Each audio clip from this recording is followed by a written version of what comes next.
If I could teach the children of the Cove anything, it would be that everyone is created equal. Equality was not a concept that came naturally to the people of Cutter Gap. The mountain hierarchy was as firmly established as their place in it. Me first. Wait your turn. No, Alan, wait for an OT. Creed Allen, go to the back of the line. Now. You see that dark spot in the center? It's called a nucleus. It gives the orders. Even a man as educated as Dr. MacNeill was still a mountain man at heart. He was no closer to accepting Dan as an apprentice than when he arrived here. Give me some guidance as it relates to the treatment of inflammation of the lymphatic gland. Absolutely not.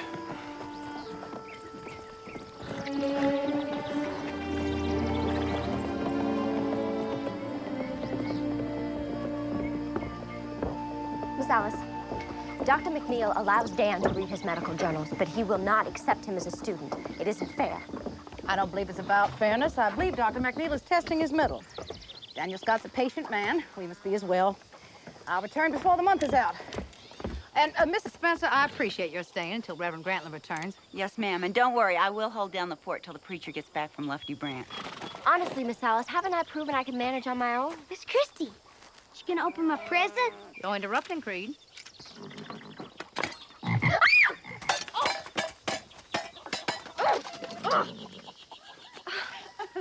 No need to convince me of thy competence, Miss Huddleston. Convince young Mr. Creed Allen. God keep you. Just you wait. When Miss Alice returns, she will see that I can run this mission on my own. Creed Allen will be a lamb, and Daniel Scott will be Dr. MacNeill's apprentice. Anything is possible if you put enough effort into it. Anything. I'll get your boots. My boots? Why? For when you walk on water.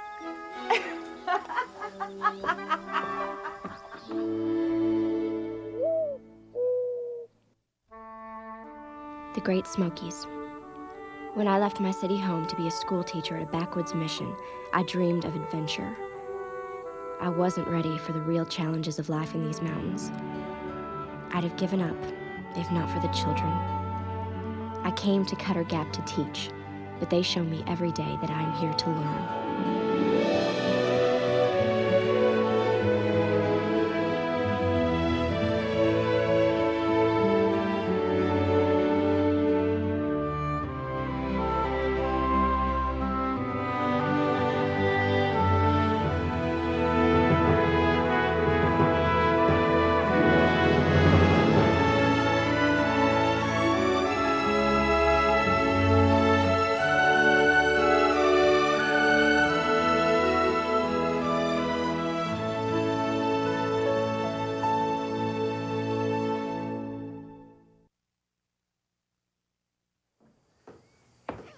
So you see, Dr. MacNeill, to allow Dan to languish one more day, one more hour, not only deprives him of the education he deserves, it deprives his people of the doctor they deserve.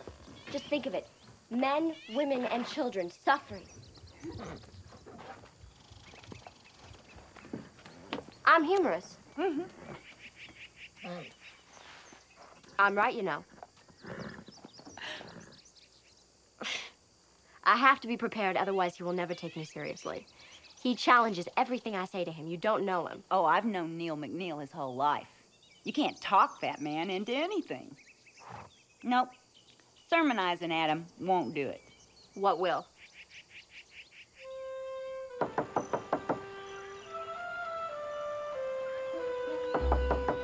Who's there?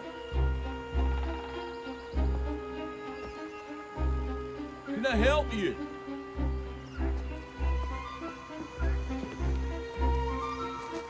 Yes. No. I mean, you help everyone. Me especially. At school, I mean. And I was just thinking, how long has it been since you've had a good home-cooked meal?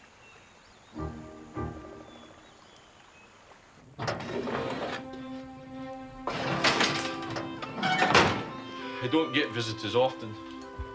Oh, well, it looks fine for a bear.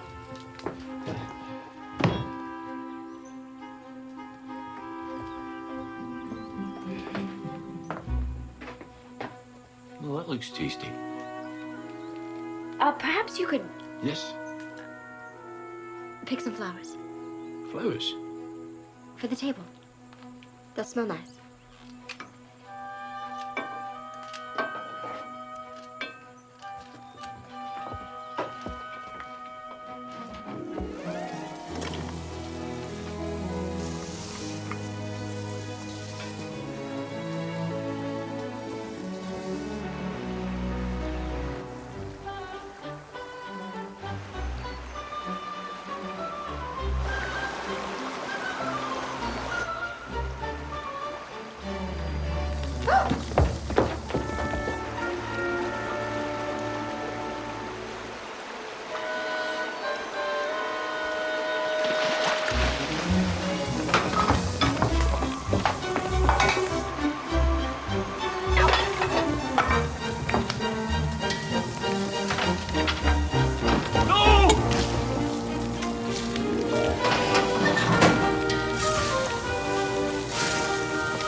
Perfect. It's burned. No, it's just right. You don't know how many people I see who've been poisoned by undercooked food. It's a messy business, I tell you. The bills that... I'm sorry, I'm not used to making suitable dinner conversation. It doesn't matter. It's not a suitable dinner. Well, my dinner may not impress you, but I promise my blackberry cobbler will. Well, I'm impressed by your presence here. It's so... friendly.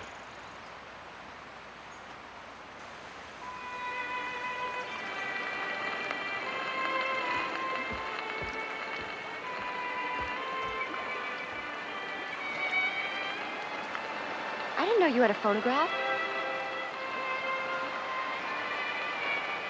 I've forgotten it myself. No, that's not true.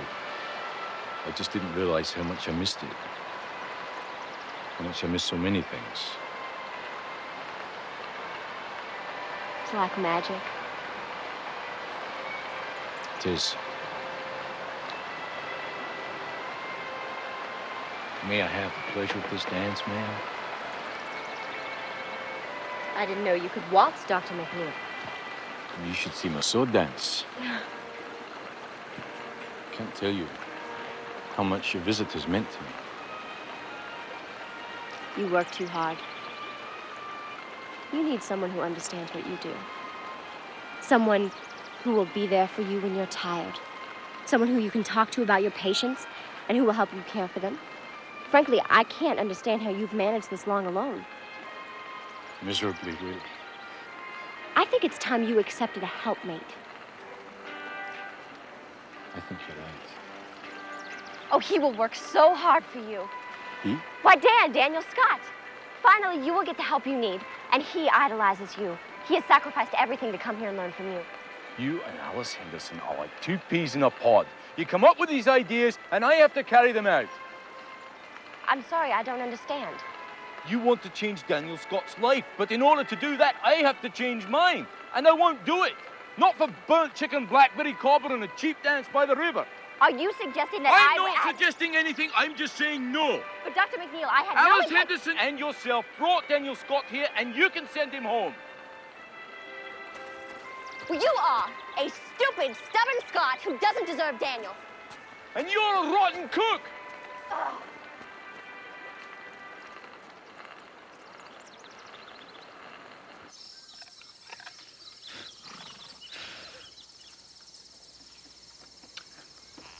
Dan, this is beautiful. It's for you. You're like a mama bear, always fighting for her cubs. I wish I had some words of encouragement for you. Yeah. Well, I do thank you for speaking to the doctor for me, regardless of the outcome.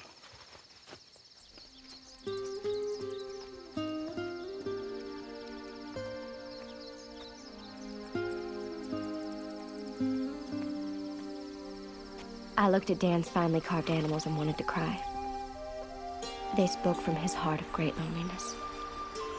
I wondered how long he could stay here. No family, no friends, and increasingly no hope.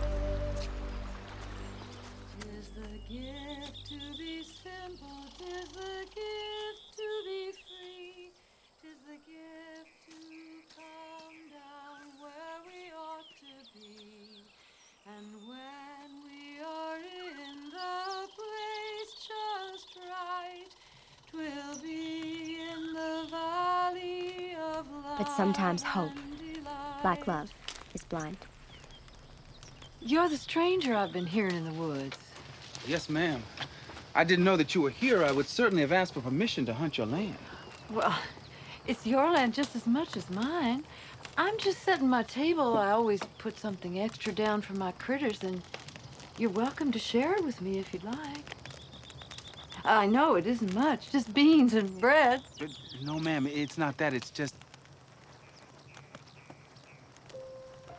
Well, it's just that I'm new around here and haven't met many folks just yet. I can't place you're speaking. Kentucky. And where's your place? Well, I'm building myself a cabin down at the edge of Mission property. Mission. Good people. Good people. Yes, ma'am, they are. I like to feel the people I'm praying with. Oh, Lord, thank you for this food and for the fine young neighbor you've brought to my table. Amen. I'm Hattie McCabe. Daniel Scott. Welcome, friend. Thank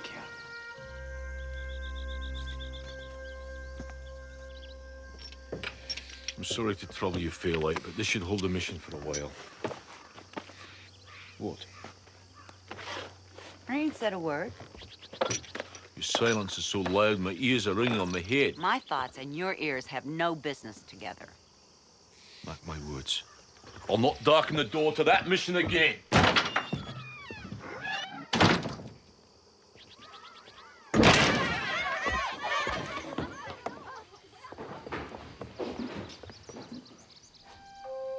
He's burning up. I thought it was the cold coming in. And then during reading class, George put his head down on the desk. I thought he had fallen asleep, but when I touched him, he... Go get me some water and a cloth. Rob, clear the children out of the doorway. I need the breeze. You want me to send them home? Do just as I say. Sponge him off. What's wrong with him? Dr. MacNeill. Robert! Robert! What's going on?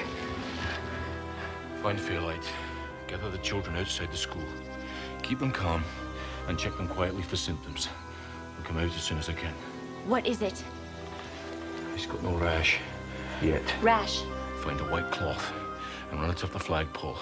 I'm declaring a quarantine. Scarlet fever. I don't know.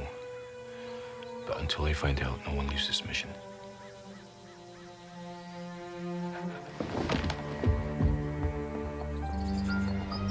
I hated raising that white flag over the mission. It meant we had surrendered to a grave illness. I'd fought ignorance, superstition, dirt, and intolerance. But something silent and deadly was stealing through my children. I felt it. I didn't know its name, but I felt its purpose. And it must not win.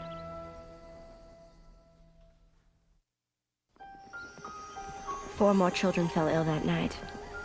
I'd never been so frightened.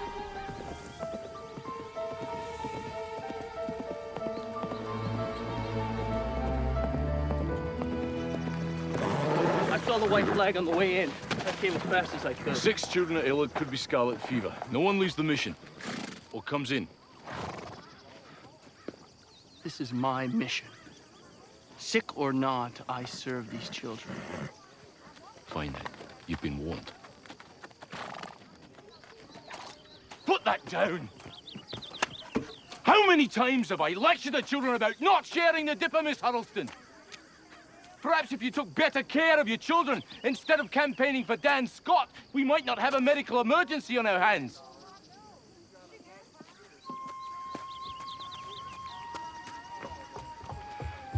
Doctor, it isn't Christy's fault.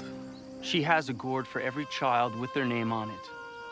But they've drunk after each other all their lives. I'm aware of that. But Miss Huddleston has to learn that bad habits can have deadly results. She knows that better than anyone. Her baby sister died of scarlet fever.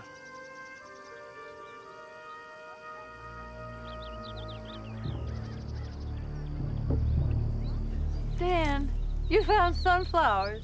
Yes, ma'am. They'll make a good color for that new apron you're doing. Sunflower yellow. Oh, yellow. I've forgotten. Tell me. Here. Come right over here. There. Now. You feel the sun on your face there? Yeah. Well, that's what yellow is like. Right. Hot. Happy. I've asked you to call out when you come by, Mr. Taylor. Thought I might help you. Fix your roof. I won't be needing your help, Mr. Taylor. A friend's gonna see to it for me. Fran. Yes, Daniel. This is Mr. Birdseye Taylor. This is my new friend. This is Mr. Daniel Scott. He's new here in the Cove. Sad a fact.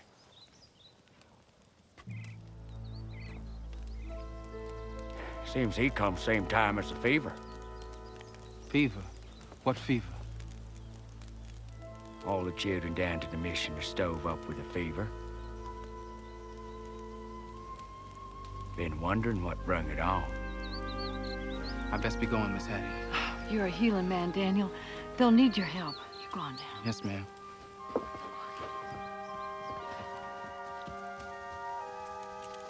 Miss Hattie, you can't be friends with no colored man.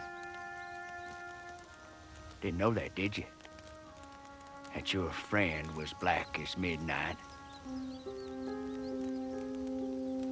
Mr. Taylor, have you thought that I don't know anymore what color you are? I'm a white man. And what does that mean? Means I'm better than the likes of Daniel Scott. Not in my opinion, you ain't.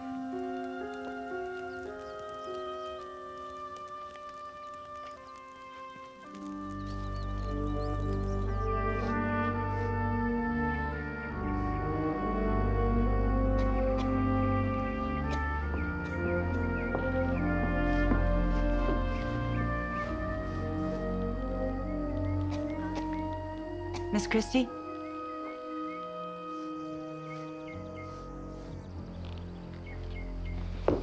Stop! Don't come any closer. There's a quarantine. I brought garlic. We can make poultices for the fever. I know what it's for. Doctor, I've had experience with scarlet fever, smallpox. It's not smallpox. Listen to me. I've got 6 children down in there, and there's bound to be more. I can help you, Doctor.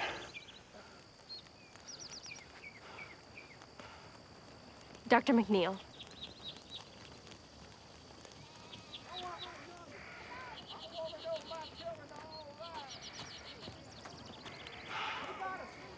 I'll talk to him.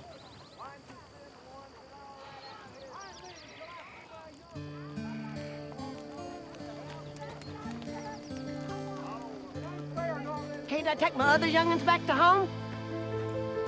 No. None of the children can go home until I find out exactly what's causing the fever. Or who? No one is to blame. Everything was fine before. Before what? Before he came. Some folks are saying that he brought the fever. I ain't leaving my rod, as long as the dark man's around. Let me pace. Oh, I'm getting my young'un. Stand back, Swanee. Now I'm in charge of this quarantine, and you will do as I say, unless you want an epidemic with your sons and daughters dying in your arms.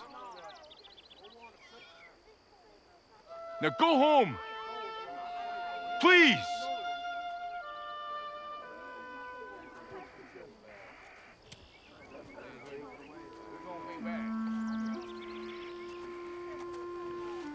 How can you frighten them like that?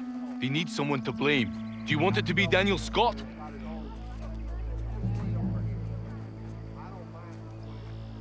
Do you finally see the problem? They think that I have infected these children. Dan, I'm so sorry. But I'm afraid for you to be here. If one of the children... If something terrible happens, I'm afraid of what might happen to you. I think Miss Alice would agree if she were here. I brought some supplies. Thank you. I'm sure we'll need them.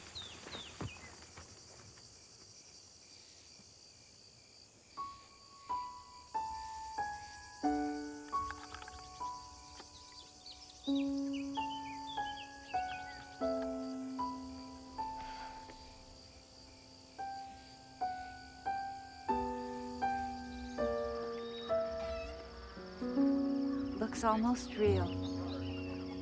Nani will love this one. And Zach will want the fox. Where did I put the fox? I thought I laid it right here. Creed! Creed, come out from there. What are you doing here? Why does Zach get the fox? He's too sick to play with it anyway. Give it to me.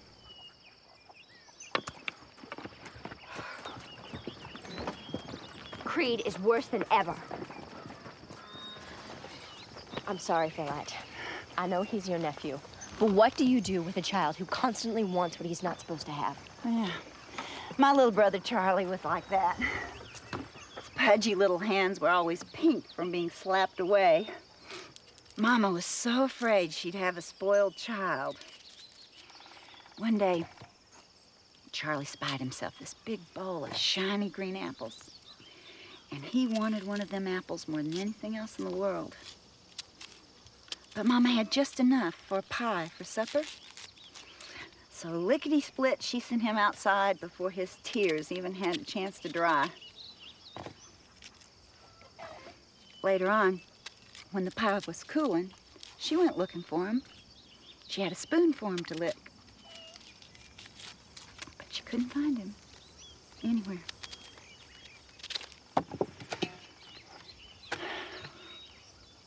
We never saw Charlie again. Some say a bear got him, and some say they saw him years later working in the mines. And some say he died in prison. But wherever he is, I know he's got a yearning for a shiny green apple.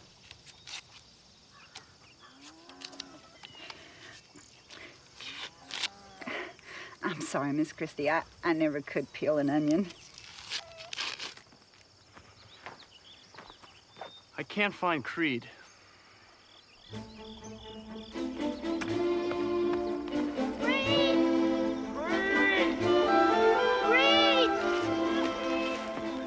He's not here.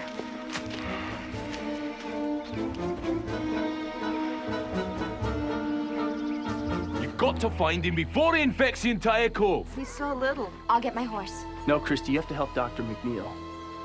I'll find Creed.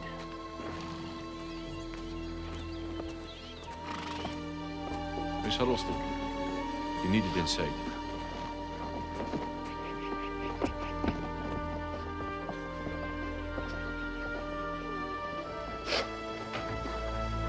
Help me, Miss Christy. Help me.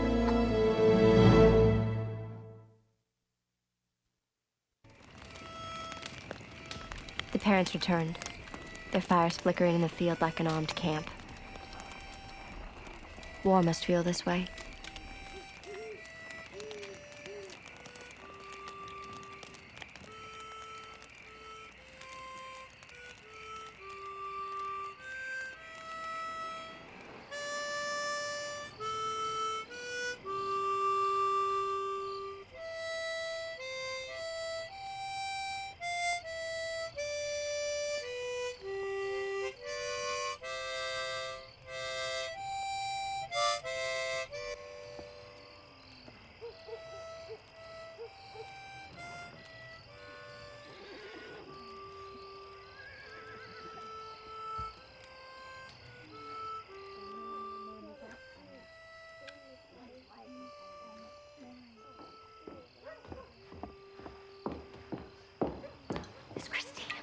I'm so cold.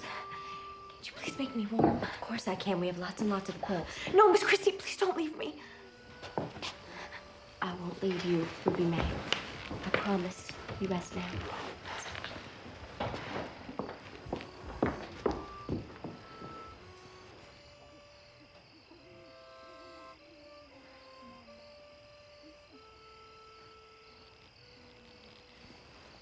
Dr. MacNeill. It's Mountie. She has the rash. It's scarlet fever. Say your prayers, Miss Huddleston. I thought you didn't believe in prayer. But you do.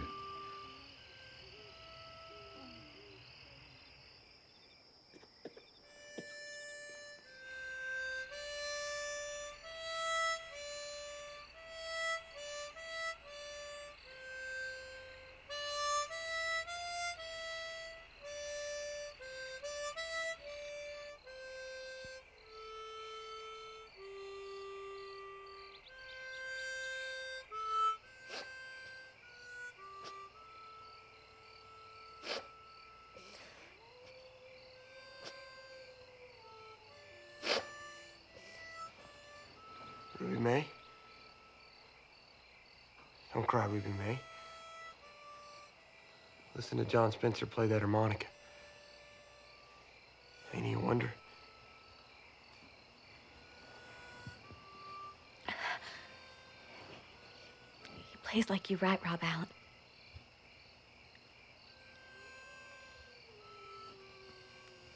You scared? I get scared when I think about Pa. You don't think I know things. Like what? Like that he loves me. I can't figure out grown people. They spend all their time not saying what they really mean. Do you think we're gonna get to grow up, Rob Allen? Sure. Probably.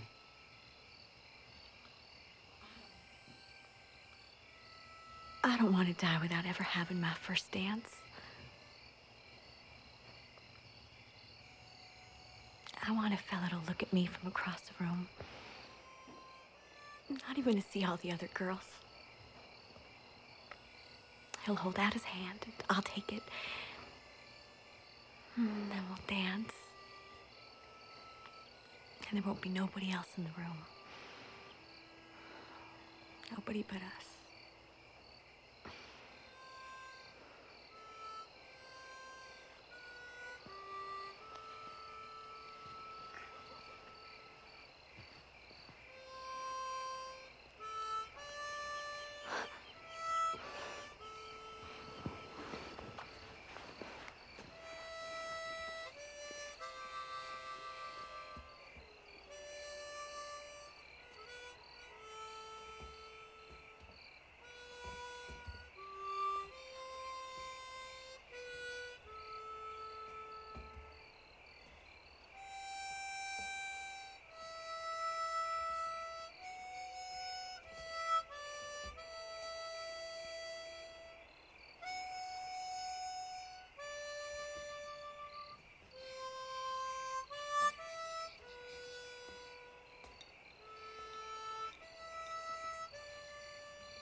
If anything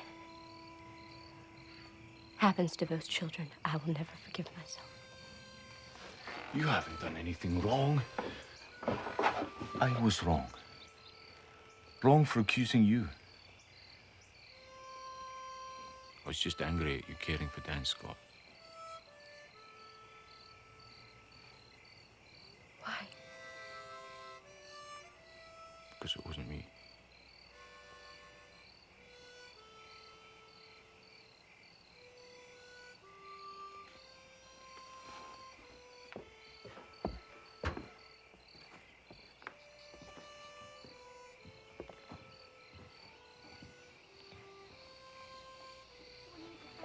Don't worry.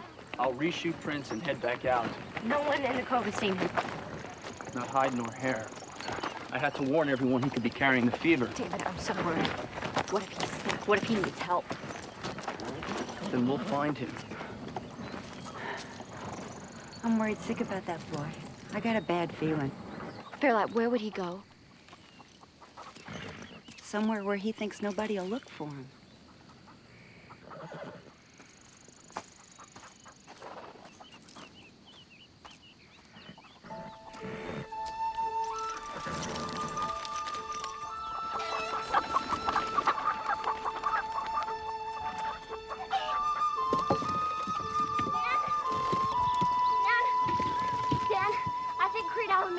Somewhere around your camp. I need your help. I know you've been told to stay away from the children, but I'm afraid he might be sick. Otherwise, he would have shown himself by now. I know I shouldn't ask this of you, but I am. Please. Well, it's all right. You've done the right thing, Miss Huddleston. Come on.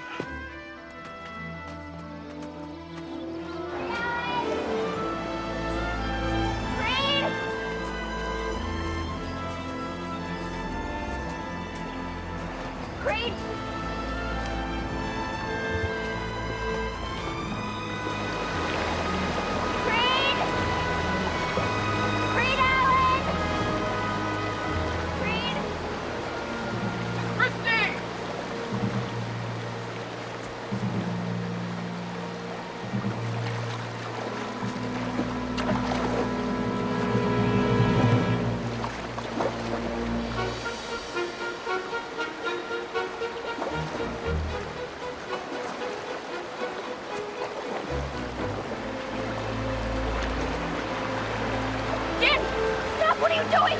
He's burning up with fever, Miss Christy. We got to cool him off. Trust me.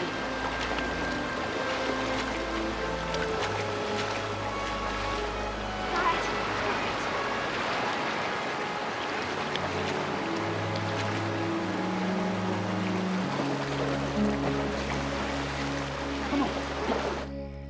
Is he alive? Barely. Dan saved him. We'll see about that. Well, are you coming or not?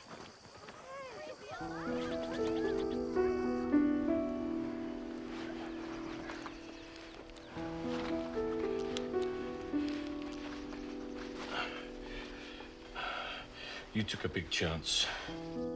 But did I do the right thing? Yes. He's not out of the woods yet.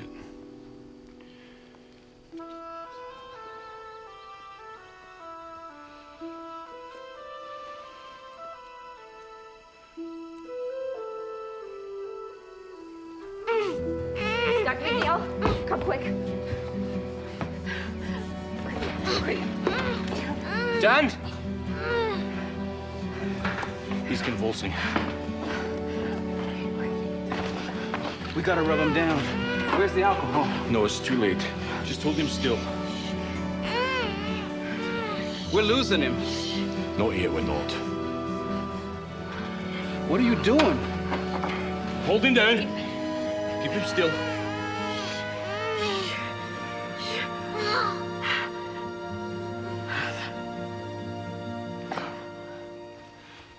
He stopped breathing.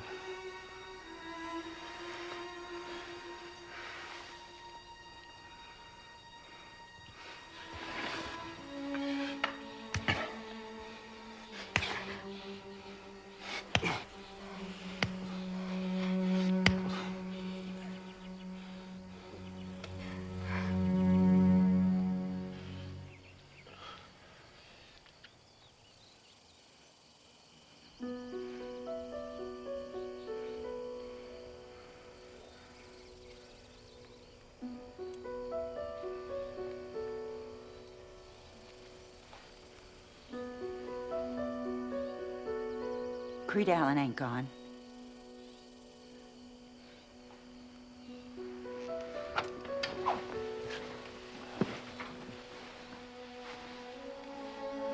Our Creed Allen ain't gone.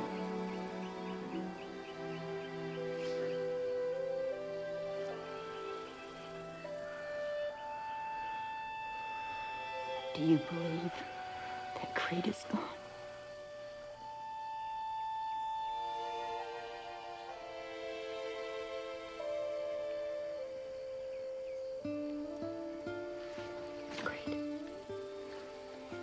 Creed, can you hear me?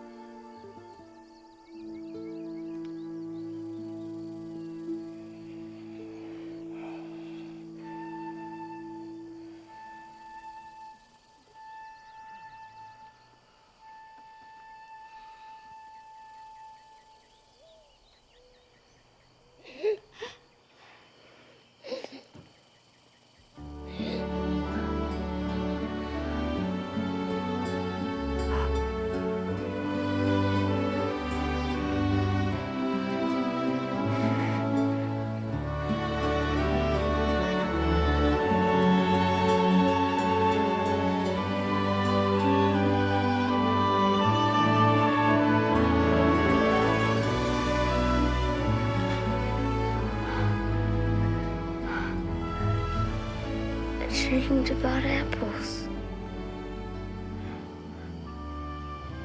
Could I have one, teacher? Maybe it was Dan's cooling waters. Maybe it was MacNeill's new medicine or David's fervent prayers. Or Fairlight's faith. Or maybe we'll never know. Only rejoice in the miracle of Creed Allen and his overwhelming desire for a shiny green apple. The fever abated. Creed was up and holding court within a few days. He'd had a dream of heaven, he said. Aunt Polly Teague had been there picking green apples with Singerly at her side. There had been lots of children there. Fat, laughing children eating fried sweet potato pies with silver spoons. And he jerks it out as hard as he can and is bleeding all over the place. He tackled a thorn bush.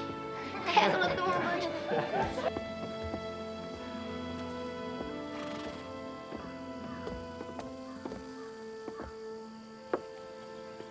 It's taken me years to win the trust of these people. And I've earned it one long, hard day at a time. Well, there's no guarantee I'm going to keep it if I take on Dan Scott. No, there's not. But I wonder if it's really Dan you're so worried about or yourself. Oh, Miss Huddleston, your thought process never ceases to flummox me. For the first time since your wife left, you would be allowing someone else into your life. Someone who you might feel responsible for. Someone who you might grow to care about. I wouldn't be so sure it's the first time. Dr. MacNeill, how did you save that boy? It was magnesium sulfate, wasn't it? That hasn't been used since the Dark Ages. It's been in use since the 1800s. And where did you get that book? From you. Well, don't use it. It's out of date. It's all I have. What did you put in that syringe? Why do you want to know? You cannot obtain the drug. You don't know how to administer it. You don't even know how to use a hypodermic. I can learn. Where I come from, we'd be digging a hole right now to bury that boy.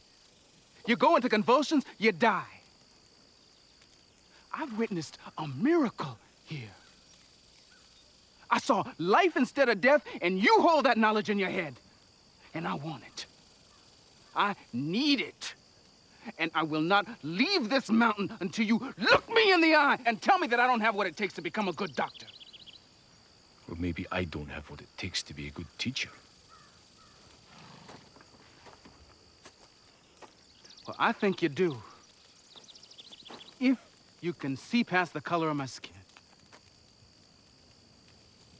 And how am I supposed to do that? The same way you did after Dan saved Creed the first time. I saw the way you looked at him. After Dan treated Creed, you looked at him with respect. Fair enough. Beg pardon?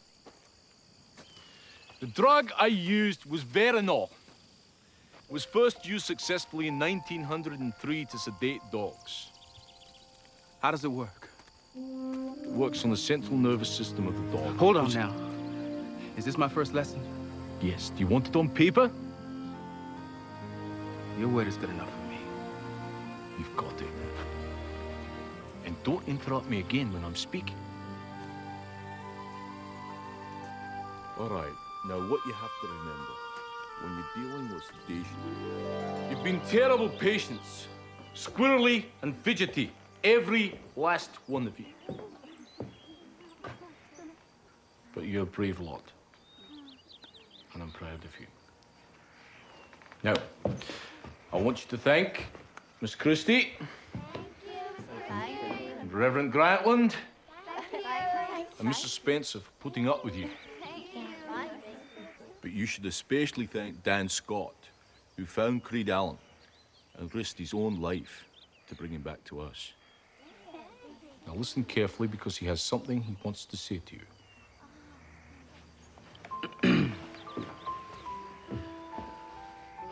The quarantine is officially over. You can all go home now.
I used to love watching the birds up in the trees when I was a little girl.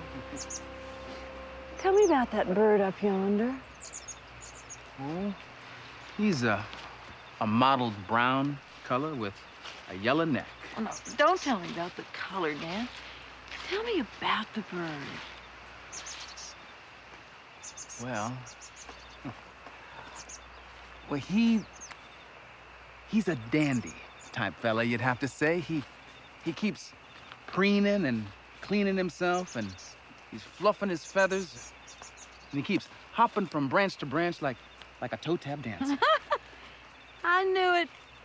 A lover branch bird. He'll have a gal up there he's trying to impress. Miss Hattie. Miss Hattie, I'm a Negro. I was afraid to tell you, but I've been slipping around here on the edge of things, staying out of folks' way, laying low like I was supposed to until I was invisible. And all these visits with you have made me feel real again. The only person who really saw me was you, Miss Hattie. You become my friend, and I don't want to lose that, but I'm a colored man, and that's a fact. Well, I don't know about your color.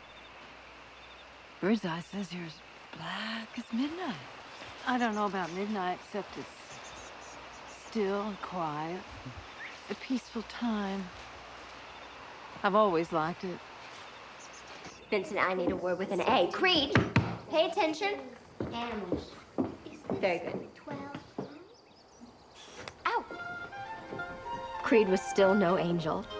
He would never be studious like his brother Rob, or sweet-tempered like Mountie O'Teal, or sensitive like Sam Houston. Miss Alice always said Creed was his very own person, only more so. And from him, I learned my greatest lesson as a teacher. It is a great honor to raise this flag, and with it comes responsibility.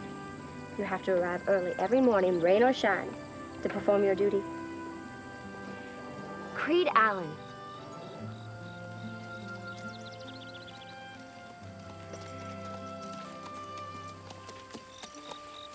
Perform your job well.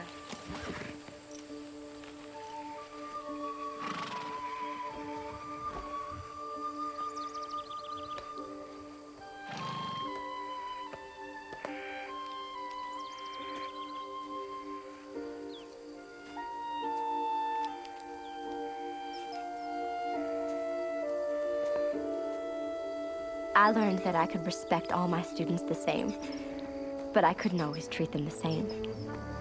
They are all equal but different. And all I had to do was love them equally. Miss Huddleston. Folks stopped me all along the road. On the way home, singing thy praises. Well done, Miss Huddleston. Surely God has overseen thy efforts.